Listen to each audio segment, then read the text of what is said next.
My sister imitated every single thing I did, so I gave my baby a name she could never take back. My older sister has an unhealthy obsession with appropriating my identity, and I'm not talking about something cute like copying my hairstyle or my style of clothing. No, she needed to prove that she could do everything I did just as well, but better.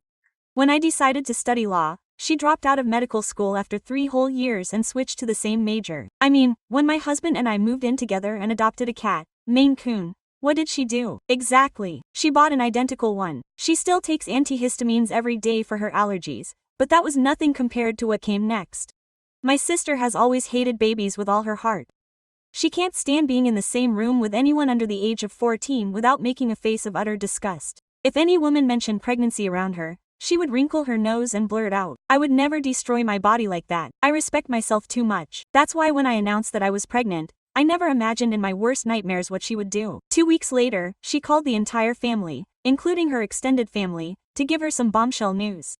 I still remember how I squeezed Patty's hand under the table when she uttered the 2 fatal words, "I'm pregnant."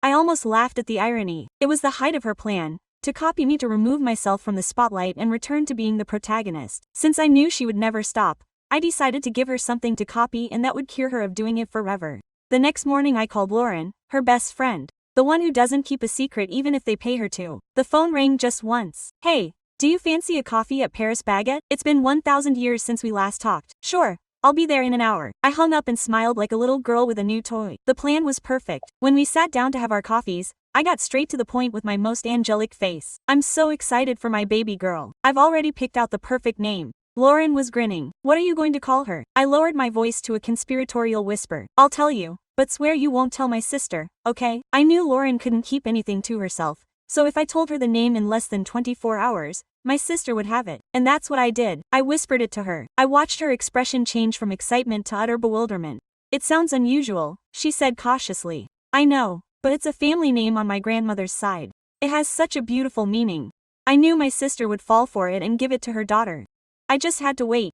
Days turned into weeks, weeks into months. 2 months later, a card arrived in the mailbox, an invitation to my sister's baby shower. In giant cursive letters, it said, "Baby name reveal party." My heart skipped a beat with pure excitement. I already knew what name was coming and how everyone was going to react.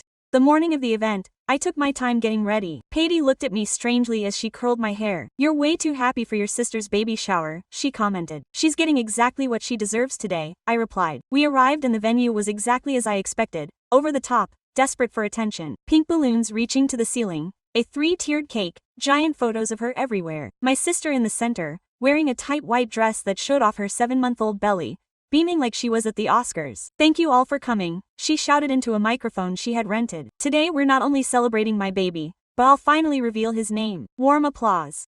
I stayed back by the drinks. Patty handed me a glass of water. "Are you okay?" "I've never felt better." Quote. My sister approached a table covered with gold cloth. Behind it was a huge covered sign. It was all cheap theater.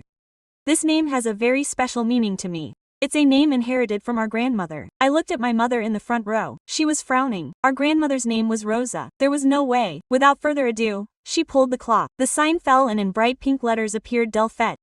Dead silence. Not a soul applauded. Everyone stared at the letters as if they were hieroglyphics. My Aunt Marcella broke the ice. "And how do you pronounce that?" My sister kept her smile plastered on her face. "Edelfold is an old Anglo-Saxon name that means nobility and beauty." My mother stood up. "What grandmother? What are you talking about?" "The grandmother of Patty," my sister improvised, looking at me. "She told me, didn't she?" All eyes were on me. Patty almost spat out her water. "I don't remember ever mentioning that name," I said calmly. "My grandmother's name was Margaret." My sister's smile froze. Lauren in the corner. She looked like she wanted the earth to swallow her up. "Well, I must have heard it somewhere else," my sister stammered in a high-pitched voice. "The thing is, I love it and it's perfect." My cousin Sophia raised her hand. "Excuse me, but they're going to call her Adele Flett every day." "Adele Flay. Her name is Adele Flett and that's what we'll call her."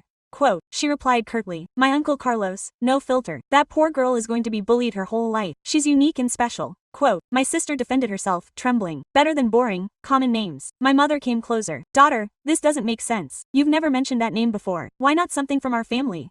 Quote. Rosa Isabel. "Because I want my daughter to be different." "She'll be different, of course," my Aunt Marcella murmured. "No teacher is going to know how to take attendance." My sister turned red as a tomato. "If they don't like it, the door is right there. She's my daughter and I decide." Quote, the atmosphere was thick with a knife. Lauren tried to whisper something to her. My sister pushed her away angrily. Patty touched my arm. Let's go now. They haven't cut the cake yet, I replied without taking my eyes off the spectacle. My mother tried to mediate. Maybe they could give it a more practical second name. It doesn't need a second name. Edulf is perfect as is. Sophia with her phone raised. I just looked it up. Edulf was an Anglo-Saxon warrior princess from the 9th century. See? My sister smiled, regaining hope. A warrior princess and she died in battle, beheaded, Sophia finished. The silence became heavier. My uncle Carlos cleared his throat. Let's eat something and think about it calmly. People ran to the table as if fleeing a fire. My sister was left alone next to the giant poster, looking around with a face that didn't understand what had happened. Lauren approached me almost in a whisper. I tried to tell her to look for it first and that she told you that you had sworn to her that he was a beautiful family man. I shrugged. I just said that I would give it to my daughter. Lauren stared at me.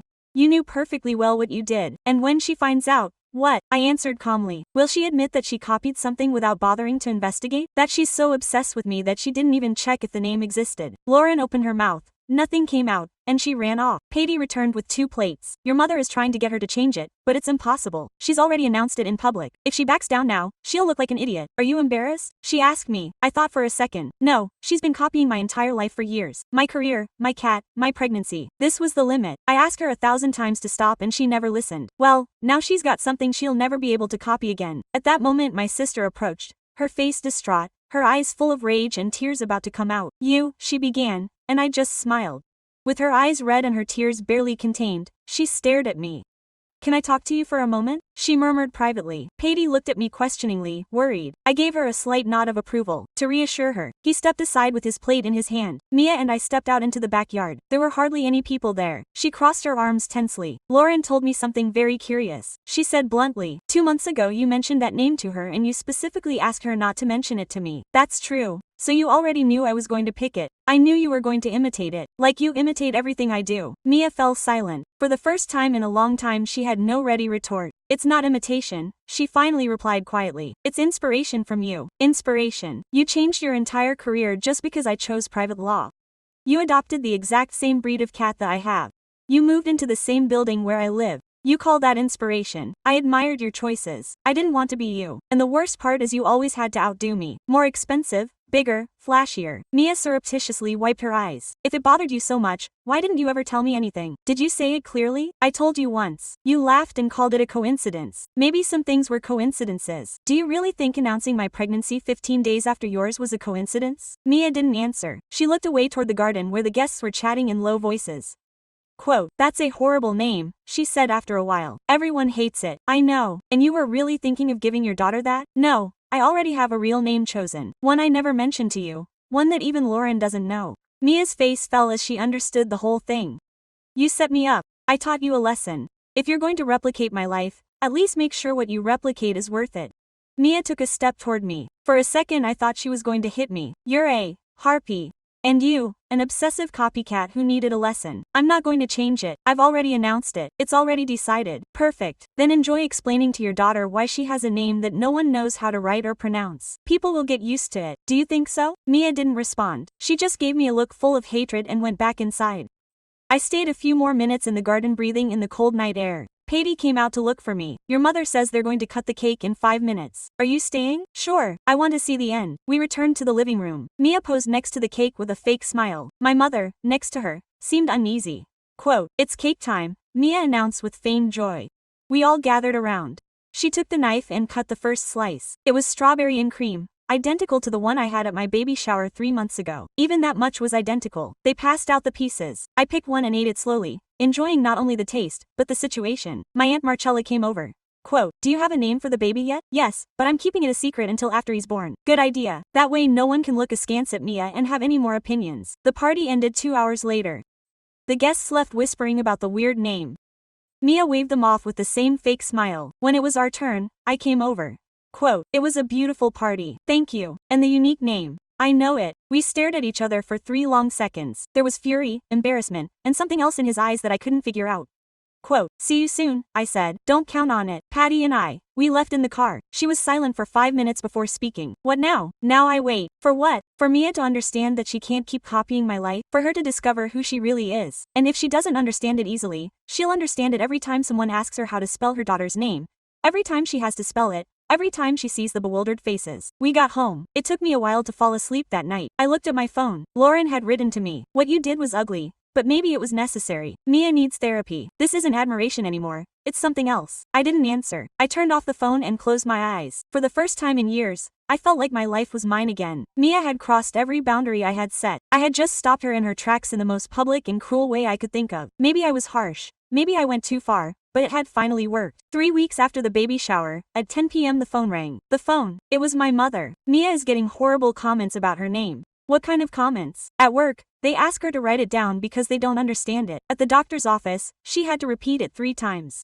Even the bank refused to open a savings account for the baby because they thought it was a typo. It sounds complicated. Could you talk to her? Maybe help her choose a nickname or something. Mia made it very clear that she doesn't want my help. My mother sighed. She's very proud, but she's having a hard time. Mom, she made her choice. Now it's her turn to breastfeed. I hung up. Pop looked at me from the couch. Your mother again? Yes. She wants me to clean up Mia's mess. It's not your problem. I know. 2 days later, at 7 in the morning, Mia showed up at my door. I had just woken up. I was exhausted, with my hair tied up badly and bags under my eyes. "I need to talk to you." "It's too early." "I don't care." "Open the door." I let her in. Patty was in the kitchen with the coffee. When she saw her, she grabbed her cup and locked herself in the bedroom without saying a word. Mia sat down on the couch as if it were hers. "Lauren confessed everything to me. That you knew the name was ridiculous and that you chose it precisely so that I would fall for it." I poured myself some coffee before answering. "Right? Why?" "Because I was fed up." "Fed up with what? With me? With me being inspired by you? With me copying what you do?" Mia stood up furiously. "I don't copy everything. I only follow you. You stole my degree. You spent 3 years in pre-med and then suddenly you switched to private law. Do you know how many credits you lost? How much effort you put in? I decided that I like law better. You didn't decide that you couldn't let me have something that was exclusively mine." Mia clenched her fists. "You're exaggerating. The cat Maine Coon. You bought it a week after I did. If you're allergic, you take antihistamines every day just to have it. I like cats. The apartment in my building, the decor is spot on. The furniture is identical from IKEA. The building is nice and the furniture is practical. The pregnancy announced 2 weeks after mine." Mia was speechless. I had no excuse for that. I sat across from her. "For years I begged you to stop. I explained that I needed my space, my identity. You always said it was just coincidences, that I was paranoid. Maybe you were. Do you really think announcing my pregnancy the same night you planned it?" Mia looked out the window. She was excited and wanted to share it. "You could have waited a day, a week, but you couldn't stand me having all the attention for even one night. Isn't that right? So what is mine? Why are you doing it?" She slumped back down on the couch. For the first time I saw her facade of confidence crack. "Because you've always been the favorite. Mom never stops talking about you. How smart you are, about your work, of your perfect marriage. I just wanted him to look at me the same way. So build your own life, your own successes. Stop copying mine." I tried, but every time I achieved something, you did it better or bigger. It was easier to follow your path. I knew it worked. I rubbed my exhausted face. We had had this conversation 1,000 times in my head, but never face to face. "Mia, you are 32 years old. You can no longer blame mom for your choices. If you want to be seen differently, be different. But stop using my life as a template." "I can no longer change the name," she murmured. I announced it. "It's on the invitations, in the baby's room." "Of course you can. There's still time until the baby is born. Everyone will think I'm weak, that I regretted it. And what would you rather do? Look weak for a month or condemn your daughter to an impossible man for her entire life?" Mia stared at her hands without answering. Quote, "I didn't come for you to lecture me. I came to ask you for the real name you chose for your daughter." "No." "What do you mean no?" "I'm not going to tell you now or ever." "Why?" "Because you would copy it, even after all this." "I know you would." Mia stood up abruptly. "You're a selfish piece of. You always have been. I'm protective of my family, my identity, and my life. We're sisters. We're supposed to share. Sharing isn't stealing. Sharing is respecting boundaries. Something you've never done." Mia headed for the door. Before leaving, she turned around. "I'll never forgive you for this. I'm not asking for forgiveness. I'm asking you to stop." The door slammed shut. Patty left the bedroom. "Did you hear everything?" It's impossible not to hear her. She has good lungs. She thinks you're the bad guy. To her, I am. But I finally set a boundary that I've needed for years. Patty sat down next to me and took my hand. "Do you think she'll change? The name? I don't know." Mia is too proud. Publicly admitting that she was wrong would kill her. Then her daughter will pay the price. Yes, and it's sad, but I don't have the power to rescue her from the choices she made. Another week went by. My mother called me 3 times. My aunts bombarded me with messages. They all insisted that I work things out with Mia, that I act like the big sister, that I forgive and let go of the grudge. But I was never the big one. Mia was. And for years she had used that space to appropriate everything I had worked hard for. I made a decision that I should have made long ago. I wrote Mia a long message. I don't plan on apologizing for the trap name, but I'm going to be very clear about what I demand from now on. I need space. I need you to stop copying my every move. If you truly want to have any relationship with me, start by being yourself. No, my echo. 5 hours later, Mia replied, go to the devil. I blocked her number. I blocked all her social networks. I asked my mother not to talk to me about her anymore. The time had come to take care of my peace of mind, even if it meant giving up my sister. 2 months later, my mother sent me a photo without warning. It was the birth certificate of Mia's daughter. In the name box it said Adele Marisol Delgado. She had given her middle name Marisol, probably so she would have something useful in everyday life. Quote, she was born 3 days ago, Mom told me on the phone. She weighed 3, and she's perfect. I was happy. Are you going to go see her? No, we already talked about it. She's your niece. And Mia made it very clear that she doesn't want me around. I respect what she decided. My mother sighed and hung up. I put my phone away, feeling almost nothing. No guilt, no regret. Just a hole where anger used to burn. Patty came into the living room with an envelope in her hand. The confirmation arrived. I start in Boston in 6 weeks. 6 weeks. I thought we had 3 months. They moved the project up. They need me. I collapsed on the couch processing it all. Patty had landed an incredible job as a senior engineer at a firm in Boston. It was an offer I couldn't refuse. So we moved in 6 weeks. If you want to come, of course, you don't have to. Nothing holds me down here. Your family, my family, will probably be better off without me. That same week we started the paperwork. I hired the movers, filed the resignation form, and notified the landlord. I didn't tell my mother anything. I mentioned it to my mother in a quick call. And when are they coming back? I don't know. Maybe never. But your sister, Mom, please, I don't want to talk about me. 3 weeks before we left, my Aunt Marcella called me. Your sister is trying to change the baby's name. How? She went to the registry office. She wants to change Adele to something more common and she can try, but it's very complicated. She has to prove that the name is causing her serious harm or that there was a mistake when registering it. Since she chose it on purpose, she doesn't meet any of the requirements. She's basically stuck. Her lawyer told her that there's a longer legal process, but it costs thousands of dollars and there's no guarantee. I hung up and searched the internet. My aunt was right. Changing a newly registered minor's name requires almost impossible paperwork if there are no numbers, prohibited symbols, or offensive words. Adele fled was unusual but legal. A week later, Lauren told me, wrote, I had unblocked her number because she had never directly harmed me. Mia is in terrible shape. The baby cries non-stop. Mia doesn't sleep. Her husband works all day. She's alone and devastated. She needs help. I told her to call her mother. Your mother is already helping her, but Mia keeps asking about you. It's not my responsibility. You're her sister. A sister she threw to hell and blocked. I just returned the same energy. Lauren didn't respond anymore. I didn't expect her to either. 2 days later, my mother showed up at my house unannounced. She came in like a whirlwind. You have to talk to your sister. I don't have to do anything. She's suffering. Being a new mother is so hard. Her name is making life difficult for her everywhere. The pediatrician spells it wrong. The daycare won't accept it. Even the in-laws are laughing. Well, she should change it. She can't. You know it's almost impossible. She should have found out before shouting it from the rooftops. My mother sat down with her hands shaking. When did you turn so hard? When I got tired of being walked all over. Mom, for years Mia copied absolutely everything from my life. I begged her please. I begged her to leave me something of mine. She never listened. Then you took justice into your own hands and punished your own sister. I gave her a real consequence, something no one in this family ever dared to do.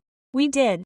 Every time I complained you said I was exaggerating, that it was just coincidences, that Mia just admired me. No one believed me. No one set limits, so I set them. My mother covered her face. The girl is not to blame for anything. I know and it makes me sad, but I didn't choose that name. Mia, yes, she decided without investigating. She is the one responsible. And you don't feel anything? I feel relief. For the first time in years, Mia is not copying my life. She is too busy dealing with the consequences of copying without thinking. My mother stood up. You disappoint me. That's nothing new. She left without saying goodbye. Patty, who had heard everything since the kitchen, he came closer. That was strong. It was necessary. Really, don't you feel anything? I thought about it calmly. I feel like I've finally brought a line that should have existed long ago. If that makes me cruel, I accept it. The week before the move, I packed everything methodically, clothes, books, memories. I left behind everything that tied me to that family, old photos, gifts, letters. I didn't want to carry that weight into my new life. The night before the flight, my cell phone rang with an unknown number. I hesitated, but answered. Hello, it's me, mine. Quote, her voice was broken, frazzled. How did you get my number? Lauren passed it to me before you blocked her too. What do you want? I heard you were leaving. Right. Without saying goodbye. We had nothing to say to each other. Silence. The baby could be heard crying in the background. She's your niece. Don't you want to meet her? No. Like this. No. With all this in between. So when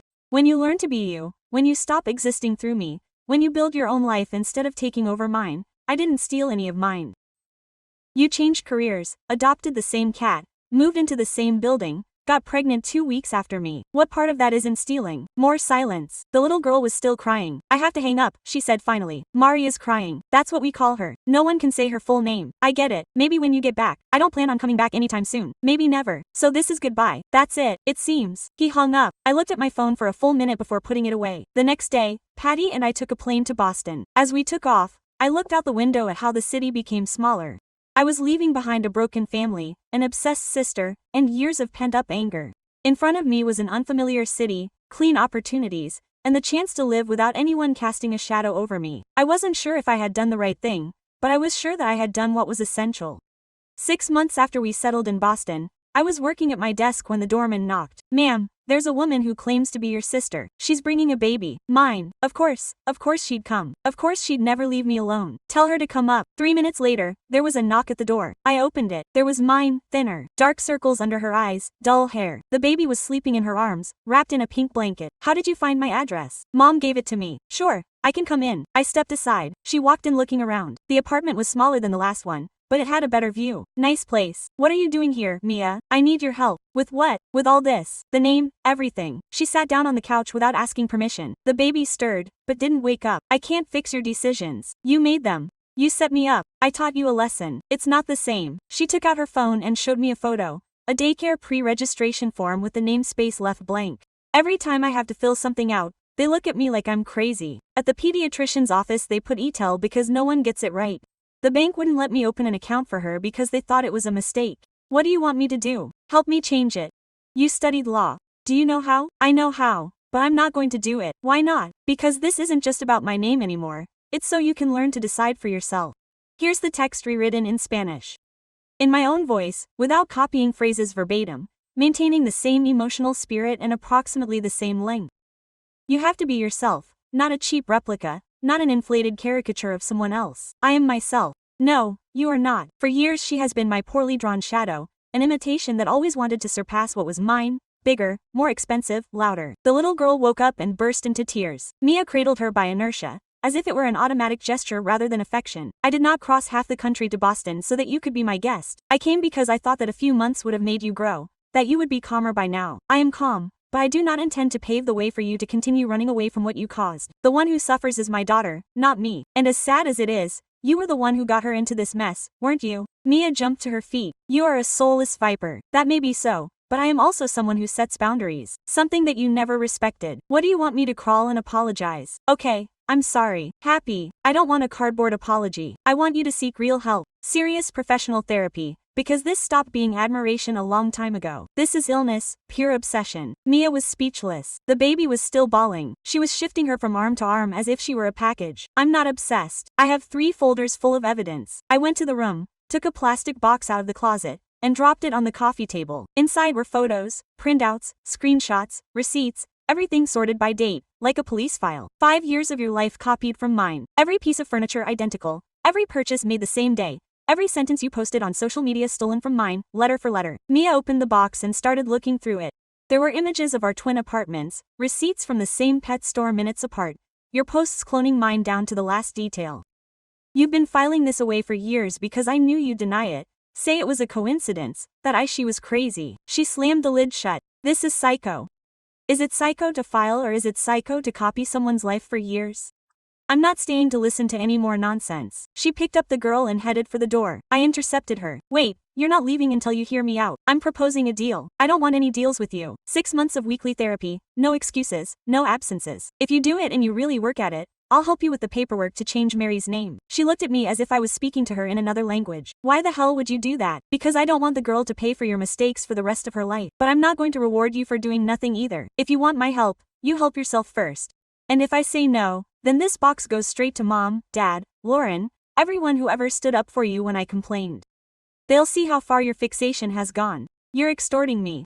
I'm giving you an outlet that you never gave me. The little girl was crying louder and louder. Mia rocked her with contained rage. 6 months every week. And then you help me. Then we'll evaluate it. If your therapist confirms that you're doing your part, yes, I don't trust you, there's no need.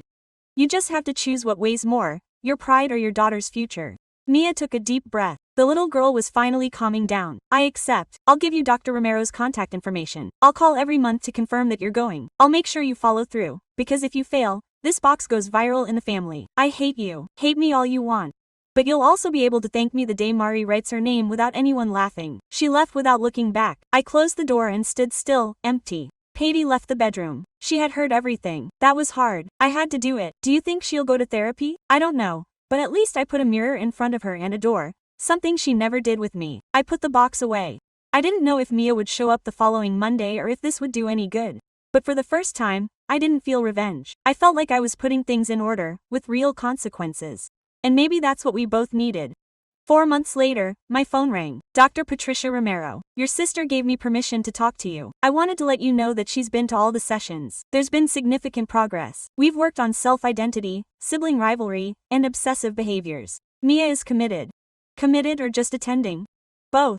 She's noticed that I was pushing her to imitate her and is starting to develop her own tastes. Ask her for examples, but I can attest that she's following through. I hung up, astonished. I didn't expect her to last even a month. That same night, I got a message from her, the first in 4 months. The doctor called you. Thank you for checking. I know you don't trust her. I hesitated before answering. How's Mari? Growing up fast. She already has 6 teeth. Are the name problems still going on? Every day, but I'm working on it. I didn't answer anymore. But I didn't delete her number either. 2 weeks later my mother called excitedly. Mia is different, calmer. She doesn't compete just for the sake of competing anymore. She even asked me what I liked to do when I was little. And what did you tell her? The truth. And you know what? She signed up for pottery classes. She says she was always curious, but she thought it was silly. Why did she think that? Because you never did it. If she wasn't in your life, she didn't exist for her. That night I thought about it a lot. Mia hadn't copied me out of hatred. She had copied me because she didn't know how to exist without my compass. When I was 6 months pregnant, I uploaded a photo announcing that it was going to be a girl. I didn't say the name. Mia commented, "Congratulations, Mari will have a little cousin," without copying my style, without announcing anything of her own. She just congratulated. Patty saw it and smiled. Your sister is really changing. I hope so. Or maybe she's just lurking waiting. You're impossible. I have reasons, but deep down, I wanted to believe. The exact day of the 6th, she rang the phone. It was her. I'd made it 6 months without missing a beat. I know. The doctor's informing me. Now it's your turn. Are you going to help me with the paperwork? Yes. Mari deserves a name that never embarrasses her. Send me everything. Birth certificate.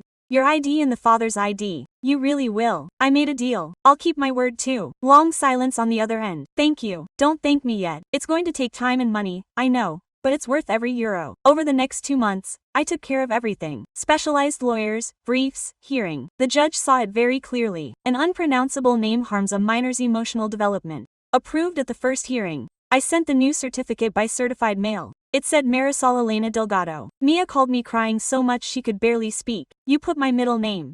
Elena was the one I had in mind for my daughter, but I decided Mari needed it more.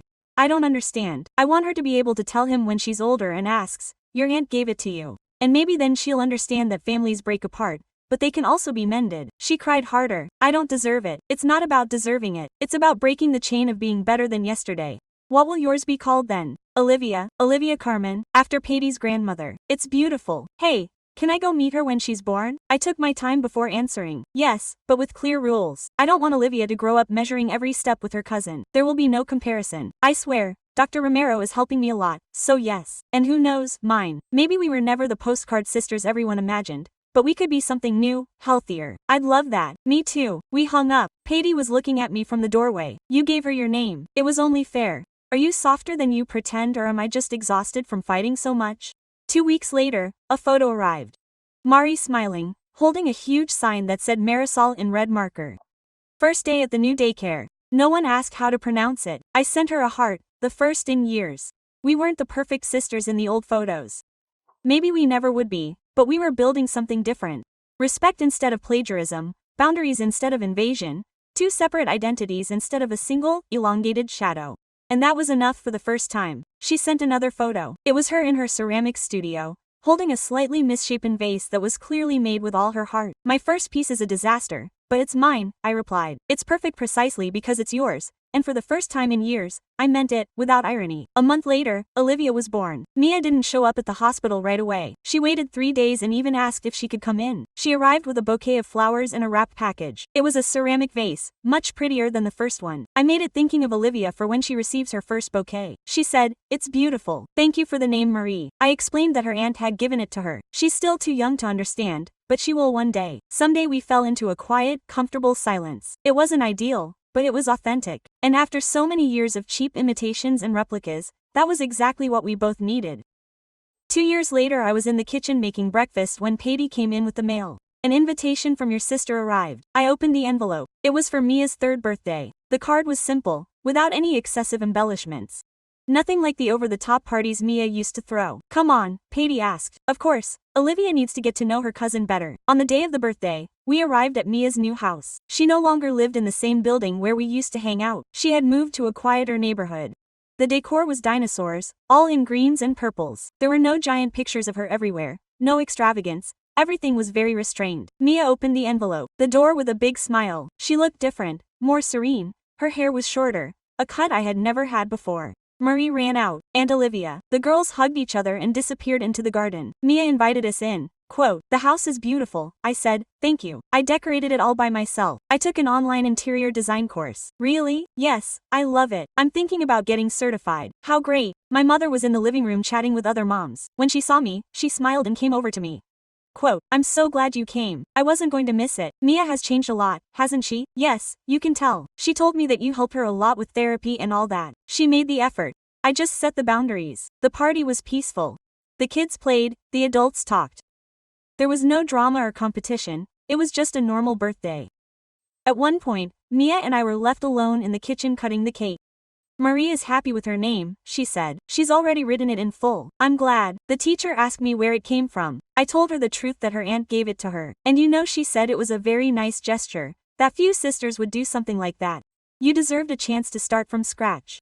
Mia dropped the knife and looked me in the eyes. "I never thanked you properly for forcing me to face my problems, for not giving up on me. Even though I behaved terribly. Worse than terribly. You were toxic." "I know." Dr. Romero helped me understand why she grew up believing she was never enough, that she was always in your shadow. "I thought that by copying you they would finally see me, and now I understand that the only way for them to see me is by being myself. Not your version. Not a copy. Just me." "And who is that?" I smiled. "I'm still figuring it out, but I like the journey. I'm no longer afraid of not having all the answers." We went back to the party. We sang Happy Birthday. Marie blew out the candles while Olivia clapped like crazy. Before we left, Marie gave us a drawing. 4 figures holding hands. She, Olivia, Mia, and me. "So you can put it on the fridge," she said. "I'll put it in the place of honor," I promised. In the car ride back, Patty was driving and I was looking at the drawing. "What are you thinking about?" she asked. That it was all worth it. The trap with the name, the ultimatum, the 6 months without seeing each other. Was it worth it? Because we both changed. I learned to set boundaries without burning bridges. She learned to exist without imitating me. Do you think she'll go back to her old ways? I don't know.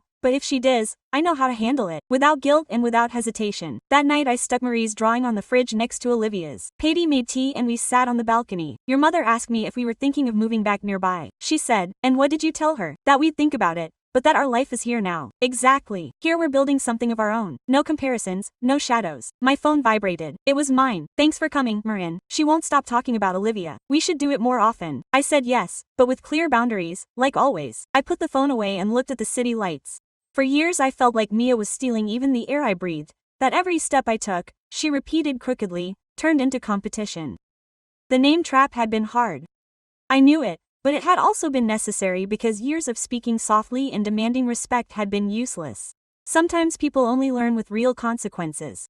And Mia had learned. She no longer copied my decisions, she no longer fought for attention, she no longer lived in my shadow. She had found her own light, her own path, her own identity.